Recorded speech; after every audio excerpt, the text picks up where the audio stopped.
Кыргыздар кичине эле иш оңолуп, бизнесмен болуп, ким болуп калса, же жок дегенде айыл өкмөт аким болуп, же президент болуп калса, сразу эле дароо эле алар өзлөрүн ушул хандын, бектин тукумубуз деп жарыялашат. Алар өзлөрүн ошол жерге кокустан келип калган адамдар деп айтпасын.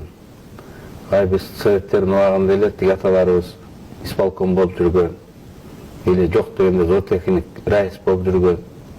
Илгерки аталарын жөн эле хан бек кылып койгон, хандыгына чейин атап коюшат да, жөнөкөйү жок.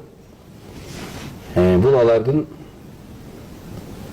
биз карапайым букалардан айырмаланган ак сөйөкпүз. Биздин ата бабаларыбыз элди башкарып жүргөн. Силер да бизге мурас катары өткөнсүңөр. Биз силерди башкарышыбыз керек дегендей мен орой мамиле катары кабыл алам да. Азыр дагы көп ушул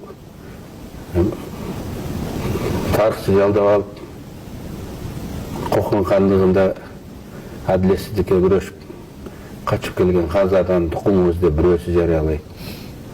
Экинчиси дагы бир эл башкарып жүргөн Тынчыкмандын түз муунубуз деп дагы жарыялайт. Болсоң дагы айтпа. Мен аялым Айгүл.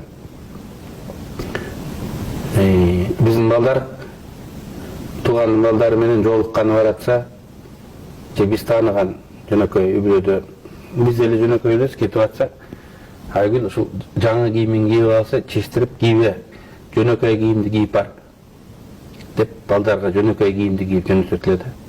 Анткени тиги балдар тартынып калбасын, басынып калбасын. Бул депутаттын балдары мындай кийинет экен деп чүнчүп мындай өзлөрүн жаман сезбесин деп ошолорду да эски кийимдерин кийгизип ушинтип жөнөттү Айгүл. Ел башкарам дегендер бүгүн дагы так ошондой логика менен иш кылыш керек. Ата бабасы чын эле Коконду башкарып турган хан болсо дагы мен карапайым бир кыргыздын малчысынын баласымын. Элден чыккам. Карапайым адамдардан дагы чыгат.